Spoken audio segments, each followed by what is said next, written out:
Kentucky is playing really good basketball heading into March, and I think because of the momentum that they've created, they're going to win the entire SEC tournament.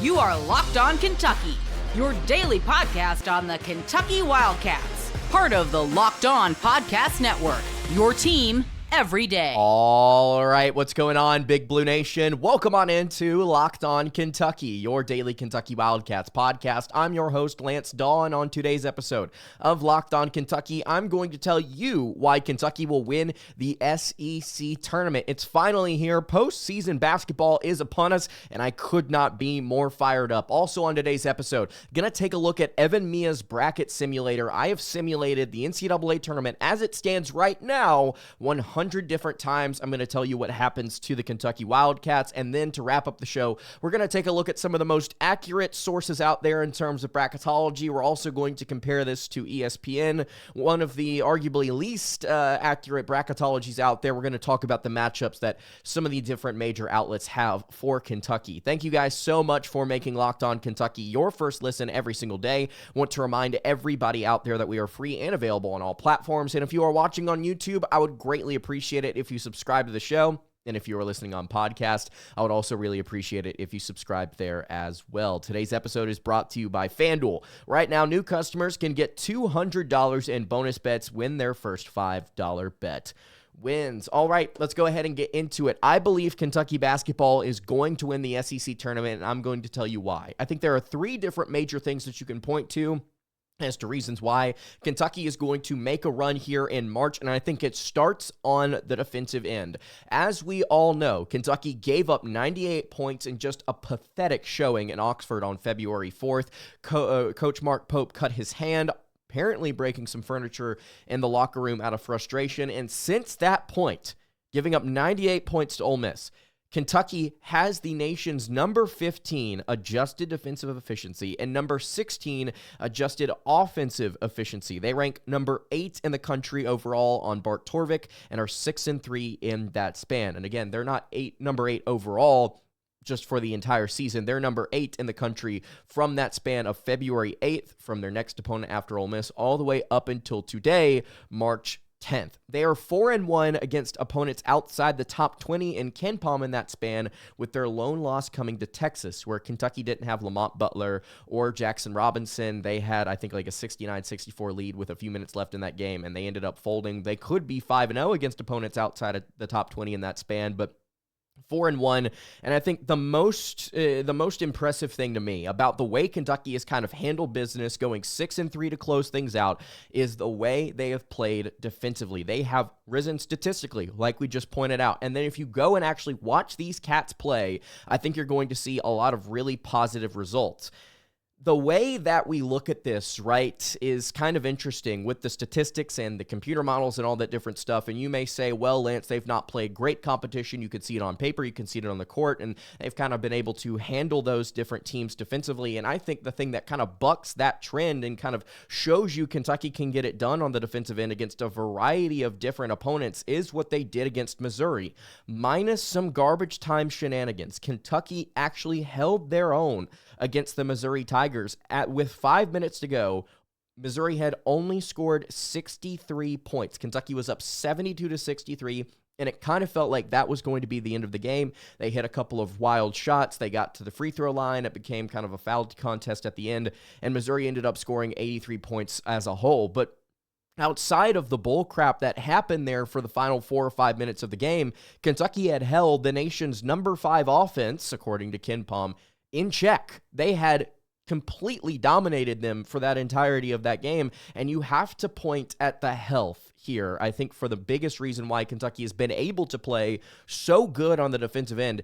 This is your second reason here, why Kentucky is going to win the SEC tournament on top of their much improved legitimate defense. They are as healthy as they are going to be for the rest of the year, with Andrew Carr fully healthy, recovering from his back injury, and then Lamont Butler with his shoulder. I'm not sure if he is fully healthy, but he's either near full health or he is right there. Kirk Risa, Jaxson Robinson out for the season. Big losses for UK in a variety of areas, but look at the way Kentucky is playing without those two players now fully healthy. Since Vanderbilt on February 19th, take a look at this. Andrew Carr, a big cog in the wheel for the Cats, kind of struggled there for a solid third of the season with his back injury. Since Vanderbilt on February 19th, he's averaging 13.2 points, 5.2 rebounds, 1.2 assists, 1 steal, a block, all while shooting 60.9% from the floor and 44.4% from three. He has been a major impact on the court for the Cats. He might not be the most athletic he might not be the most versatile player, but man, he has stepped out from beyond the arc. He has canned some threes. He's playing really, really, really well inside the arc. He had some huge stops at the rim against Missouri late down the stretch. I have been so impressed with the way that Andrew Carr has stepped up with his health. And because of Kentucky's issues, I think, health-wise, they've had to kind of dip into the rotation a little bit. Mark Pope's talked about how he wants to keep the rotation pretty big. He wants to expand it. He wants to get these freshmen more minutes to kind of get them more experience so they're more prepared for March. And that's the third reason here why Kentucky is going to win the SEC tournament on top of their much-improved defense, on top of their health, on top of a thing that I haven't really mentioned here, but I have kind of alluded to it. Kentucky's playing hot basketball right now. They've played really, really good, especially over the last couple of weeks or so, minus the loss to Auburn, which, again, you were dealing with some injury stuff in that game. But the bench here is the third point. The bench is being more productive, and it's not offensive. It's not necessarily I'm going to pull out a bunch of stats here and tell you about different numbers about how they're playing good or bad or their box score or their game score or whatever. It's more productive on both ends of the floor, and it's what you have to go and watch and see in order to actually believe this. Go and watch the LSU game. Go and watch the Missouri game. Kentucky, with guys like Collin Chandler and Brandon Garrison, and Koby Brea, who had been coming off the bench for a large portion of this season. He has now stepped up into a starting role and is forced to be more productive in that way. But Collin Chandler and Garrison, they're switching more aggressively. They're being more handsy. They're playing really good defense off ball, as is Brea. They are fighting. They are competing. They're playing with consistent energy throughout the course of the game, something that we've been begging for this team to do for so long. And here it is, and now they're reaping the fruits of their labor. Collin Chandler has been so impressive in the absence of Jaxson Robinson. He's hit outside shots, big ones, mind you. He's been really athletic on both ends of the floor. He's gotten out in transition. He's picked up a couple steals. He's played like a guy that really wants to contribute. And if you go and watch the way that he handled Caleb Grill on the defensive end, where it's a Steph Curry-like player that you're having to trail and run with the entirety of the game, you cannot be more impressed with a freshman in college basketball right now, especially one that has not had to step up until now. You can't be more impressed with one than Collin Chandler, with the way that he has played offensively, hitting big shots, defensively, trailing, being aggressive, switching, holding really good shooters, by the way, in check at various points. Caleb Grill being the biggest example.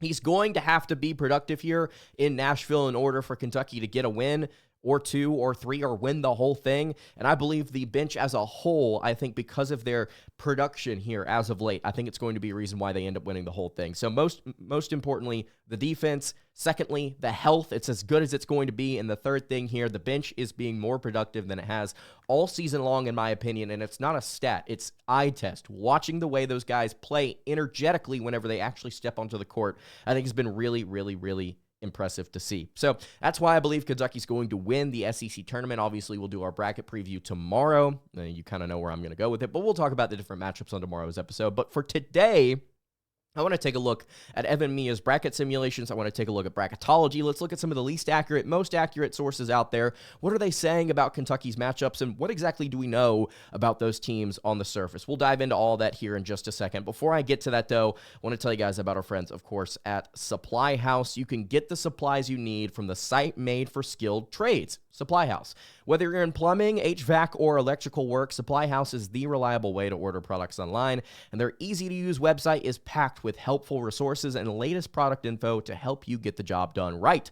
Plus, with a complete inventory of over 200,000 parts from 400 top brands, you can find exactly what you need, and it's delivered fast from coast to coast. And if you need help with an order, Supply House offers expert support and industry-leading service, so you'll always talk to a real person, which is a big thing for me. And trade pros looking for an extra edge, they can get their free Trade Master program that offers exclusive perks like a dedicated phone line, free shipping, and discounts on every single order. Thousands of skilled professionals are already taking advantage, and now it's your turn. You can join the Trade Master program today at supplyhouse.com/TM. and start ordering plumbing, HVAC, and electrical supplies with just a few clicks. Plus, you can use promo code SH5 for 5% off your first order. That's all over at supplyhouse.com. All right, continuing along here on the Monday edition of Locked On Kentucky. Lance Dawe hanging out here with you. Really appreciate you guys checking out the show today. Actually, before we continue, I do want to tell you guys about our friends at Wayfair as well. Your home obviously should reflect your style, and with Wayfair, it's easier than ever to make that happen. Whether you're looking for a simple refresh or tackling a big home project, Wayfair has everything you need in one place. Wayfair's huge selection here makes it easy to find the perfect piece, no matter or your space or your budget. You can see here in the studio, I've actually done quite a bit of work with different pieces on Wayfair to make this look as clean and as cozy as possible. Furniture, stylish decor, kitchen essentials, outdoor must-haves. They've got it all, and all at prices that fit your budget. You can head over to wayfair.com and find something that's just your style today. That's WAYFAIR.com. Every style, every home. All right, let's get to it here. Bracketology and bracket simulations. Let's do bracket simulations here before I dive into bracketology here with ESPN and then a couple of more accurate sources, I should say. And this is not to kind of dog Joe Lunardi, who I think has done good work at various points of his career, but I think he's got a lot of different other things going on outside of just doing bracketology. I think he actually works at a university or something like that. So we'll take a look at Evan Miya here real quick. So Evan Miya, in case you don't know, is a analytics website. It's the same. It's almost the same as Torvik or KenPom or Hasla, where it does predictive metrics, and you can go and look at it for free. You can look at some different interesting points on it, and you can go over for free to their bracket simulator, and you can just simulate the tournament. You can do this as many times as you want. And over at Evan Miya. And the fun thing about this for me is right now, Evan Miya has his bracket projections implemented into this, and I think they update daily. So you're going to see a different bracket every single day, and I think he's actually on his own Twitter doing a new bracket every single day and resimming and showing people what's kind of happening. So right now, Kentucky in his bracketology is a 3 seed in the South region. Other notable teams in that region include Auburn. You've got Michigan State as your 2. You've got Louisville as your 6. Kentucky as your 3, meaning the most likely outcome here is a Kentucky-Louisville rematch in the round of 32. Arizona as your 4. Oregon as your 5. Gonzaga and Creighton as your 8 and 9 seeds. That's a fun 8-9 matchup right there, man. Arizona against Yale as your 4-13 is really fun. This is a great year for the tournament. I think this is going to be a very, very fun NCAA tournament. Marquette, who's a very good Big East team, a 7 seed. Wow. He's also, unfortunately, this is not updated for what happened in some different conference tournaments today, March 10th. Like Delaware, I believe, beat Townsend, and that would have been his 15 seed in this region. So we'll continue to monitor, continue to update. But I simulated, before that Townsend game, mind you, this NCAA tournament that Evan Miya has 100 different times, put it all in a little Google sheet, and then decided to kind of break down some of the basic numbers here. Kentucky went 0-1, lost in the round of 64 to their 14 seed matchup, Northern Colorado, 8 times. Out of the 100 bracket sample. So 8% of the time, Kentucky gets upset. And we'll talk about Northern Colorado, actually, in just a little bit when we're talking about the more accurate bracket projections out here.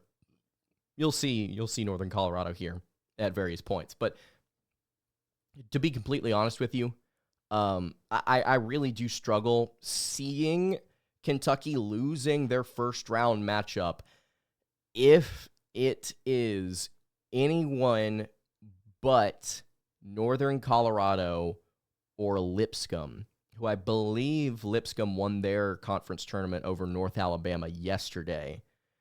Those are the two teams that I am most worried about. Furman lost to Wofford today in their conference tournament, so Wofford would, I guess, get that 14 seed over them, but we would just have to see. And then Utah Valley, we'll talk about them later as well. But, man, Northern Colorado is your biggest problem here. And I'm going to tell you why later, but I just want you to know 8% of the time getting upset, that kind of checks out. Round of 32. Kentucky won their first game and lost their second to either Louisville or 11 seed Xavier 46% of the time. The most common result for UK is to win against Northern Colorado and then to lose to either Louisville or Xavier. I know some of you out there that would rather jump off a cliff than lose to Louisville in the round of 32. Shout out Pat Kelsey. Shout out Chucky Hepburn. It's a really good team that's taken advantage of an extremely weak conference in year one. But nonetheless, with their injuries and what they've had to deal with, kind of similar to Kentucky, the fact that they've been able to win as many games as they have, I think is really impressive. That's a good team. It's a good coach. I respect them. I'm not pulling for them by any means, but I can respect and understand and appreciate kind of what's kind of happened to them this season is similar to what UK has dealt with, and they found success. So shout out them. There's a reason there's 6 seed, though, not 3, despite having won so many games, just a significantly weaker conference, significantly weaker strength of schedule, et cetera, et cetera. But they're projected to beat Kentucky a good amount of times here if they beat Xavier, that is, which in this specific bracket sim that I have up, actually, they actually lose to Xavier and Kentucky beats the Musketeers. So round of 32, 46% of the time. Sweet 16, Kentucky makes it there 27 times. 27% of the time, Kentucky made it to the Sweet 16, usually having to take out Michigan State, who is the 2. It seems like Kentucky actually, gets a hodgepodge here at various points in this in these 100 bracket sims where they're getting either Baylor or Marquette or Michigan State. They didn't face off against Townsend at any point, if I'm not mistaken, but again, Townsend out of the tournament now. But the Spartans, man, they're a really, really, really good team that can get out in transition. I think they play a lot through their bigs. They've got some great athletic guards. Cohen Carr is just a highlight reel waiting to happen. That's a really, really good team that Tom Izzo, who's been around for a hot minute, has put together there in East Lansing. That would be a very tough game. That'd be a fun game. I think that would be a really fun Sweet 16 matchup, Kentucky versus Michigan State. I would be worried, obviously, heading into it because of just how good the Spartans are, but I think that would be fun. Just because blue bloodish status for State and then Kentucky as well. Obviously, we know there's some history there between those two schools. And then you have Elite 8. Kentucky made it there 16 different times. 16 different times. Making it to the Elite 8, having to beat Michigan State, excuse me. So they would have had to have beat Louisville or Xavier 27 I'm right. 27 different times. They lost to Michigan State in those outcomes. They only beat them 16 times once they got there to the Sweet 16. So, you make it to the Elite 8 16 times. Only made it to the Final Four 3% of the time. It is more likely, it is actually double the percentage here, more likely for Kentucky to lose in the first round than it is to make the Final Four, at least right now, according to Evan Mia. I think some other analytics sites would tell you something a little different than that, but Kentucky didn't make it past the Final Four in any of these sims that I did. They did not make it to the title game, despite being a 3 seed, and you consistently saw a hodgepodge of Auburn, Duke, Florida, Houston, typically one of your 1 seeds kind of making a run there. Alabama at various points, St. John's at various points. The last bracket sim I did was Iowa State and Ole Miss in the title game. So, sometimes things can get a little hectic, but sometimes not. But that's where we kind of sit there with the bracket sims over at Evan Mia. 100 different times. Kentucky made the Final Four only 3 different times.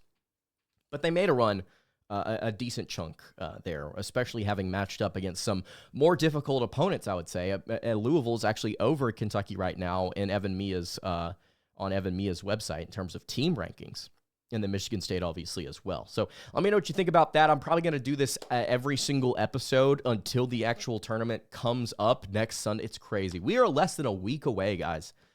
Less than a week away. Christmas, just a week away. What an insane time. We're already here.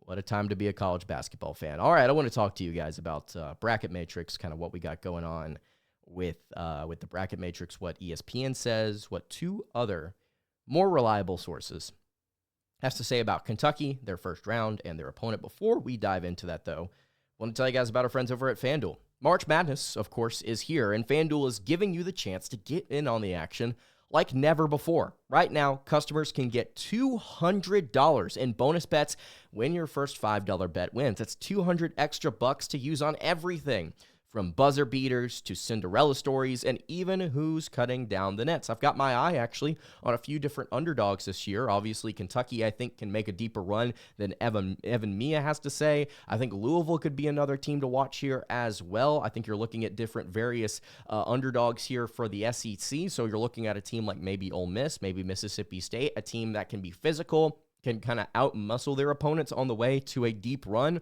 We'll have to wait and see, but I've got my eye on a few different teams here. You can stay in the action all tournament long. It's happening almost every single day. There's always something to be excited about. It's easy and fast. It's a super simple app to use, and when you win, you get paid instantly. There's no waiting around. So you can visit FanDuel.com and get in on the college hoops action all tournament long. As FanDuel, an official sportsbook partner of Locked On. All right, wrapping up the Monday edition of Locked On Kentucky. Kind of fading here towards the end of the episode, but I've got some Bracket Matrix updates here for you. So in case you don't know, Bracket Matrix is one of my favorite websites on the internet. They are a website that kind of compiles all different major college basketball bracketology projections out there into one different site. There are 103 different major projections out there that have been consistently in the Matrix for several years or a decade plus now. And right now, according to the Bracket Matrix, Kentucky's average seed is 3.09, and they are the second best 3 seed in the Bracket Matrix. According to the Bracket Matrix, in this scenario, Kentucky would play Utah Valley. According to just all of the brackets compiled into one and averaged out, Kentucky would play Utah Valley in the NCAA tournament. So what do we know about Utah Valley? Well, they are a relatively inefficient offensive team that uses their length to get to the free throw line and to play really good rim defense. Outside of that, you're kind of seeing Utah Valley struggle against high-quality opponents. They're 21st nationally in free throw rate. They're 86th in adjusted defensive efficiency. They're only 194th in adjusted offensive efficiency. They don't shoot the ball well from 3, 2, or the foul line. They get blocked quite a bit, but they take it to the rim, and they get on the boards, and man, they are aggressive on defense at the rim, blocking shots, getting stops, 14th nationally in two-point field goal percentage. A lot of teams try and get it from 2, and they have a very hard time doing so against the Utah Valley Wolverines. Obviously, Mark Pope's former school here. Carter Welling, I think, is the big player to look at. 6'10" sophomore that can stick out beyond the three-point line, hit it at a decent clip. He is somebody to watch here, I think, as a big piece as they get into their conference tournament in the WAC, if I'm not mistaken. But Utah Valley is not a great team. I would say that they're probably the weakest team that Kentucky can match up with right now that they're projected to. So that's what the average matrix says. You can look at ESPN, who is first on the bracket matrix here in terms of just like the first you see on the averages here. And ESPN says that Kentucky is a 3 seed that would match up with Troy, the Troy Trojans, who actually just won today. Wait. I believe they won. Hold up. Yeah, no, they beat Arkansas State 94-81. I watched that game before I started recording. I'm an idiot. So, yeah, Troy would be the matchup here. According to Joe Lunardi right now, obviously Troy is an AQ. If they win the Sun Belt title, they'd be in the South region with Auburn, Memphis, West Virginia as your 8-9. Funny, on the other side of the bracket, you've got UConn Vandy as your 8-9. Rest in peace, Vandy. Who knows? Maybe they find a way to win. But Oregon, Lipscomb, Clemson, Baylor, Michigan State, Marquette, some of the similar teams that you saw here as we were talking just a little bit ago. And then the 6-11 matchup is actually really interesting. UCLA and Drake would be the two. Drake's a good freaking team at 30-3. I don't know if you watched their the Missouri Valley Conference title game. That's a good team. They've got a couple of different guys that are bucket getters, and I think that would be a hard out for the Bruins, who play really good defense. But still, man, Drake's good. That would be a trendy 11-6 upset pick. If Kentucky is able to beat Troy, they would match up with either the Bulldogs or the Bruins. There in the round of 32. So what do we know about Troy? Well, Troy is actually coming into, I believe, I think that was their conference championship game. So they beat Arkansas State. They are in officially. So they're coming into this on a 6-game winning streak. They are a very physical defensive team that creates turnovers, plays with a little bit less pace on offense. They kind of slow things down, but defensively they try and rush you. They're really good on the interior, much like Utah Valley, 21st nationally in 2-point field goal percentage, 67th in adjusted defensive efficiency, 30th in effective field goal percentage on defense, top 55 in turnover percentage, top 8 in steal percentage, top 40 in block percentage. They get after it. They've got some length there as well across the board, not necessarily down low, but they've got some different guys, 6'6", 6'7", 6'6", 6'3", 6'8", that will play between the 1 and the 4. Very impressive, the fact that they are able to kind of dig deep. They're top 85 in bench minutes as well. Kind of dig deep, get production across the board. I believe they got brothers here in Miles and Marcus Rigsby, who have been two of the more valuable pieces for them across the season. Neither of them great three-point shooters, but both pretty solid defensively and inside the arc. On offense, though, they're pretty bad. They are 335th in three-point percentage, 330th in turnover percentage, but they grab offensive boards at a crazy rate, 5th nationally in offensive rebound percentage. So they're kind of up and down at a variety of different spots here statistically, which makes Troy a really interesting team heading into the tournament. I think that's the first time they've dropped 83 points. I remember them saying this on the broadcast. That's the first time they've scored over 83 points since, let's see here, since February 1st against Louisiana Monroe, who's 348th on KenPom. Daggum. So we've taken a look at what the Matrix has to say. We've taken a look at what one of the least accurate bracketologies out there has to say. Now let's take a look at what the two most accurate bracketologies have to say about Kentucky. And the two most accurate bracketologies over the last few years are Yago, YAGO, and then 131 Sports. Those are the two most accurate ones right now, according to the Matrix. Matrix, Yago and 131 both say that Kentucky's going to match up against Northern Colorado, the team that would be the most difficult for them. So what do we know about the Bears? Well, they are a pretty good offensive team, a dang good offensive team, actually. Top 100 in adjusted offensive efficiency, 7th in the nation in effective field goal percentage, 6th in 2-point field goal percentage. There was Steve Smiley, their head coach, who was the head coach, obviously, of Dalton Connect just a few years ago. They do a really good job of playing with pace on the offensive side of the ball. Getting to the rim is really their specialty. They don't get to the foul line a ton. They don't shoot a ton of threes, but they make them at a pretty high clip, top 55 there.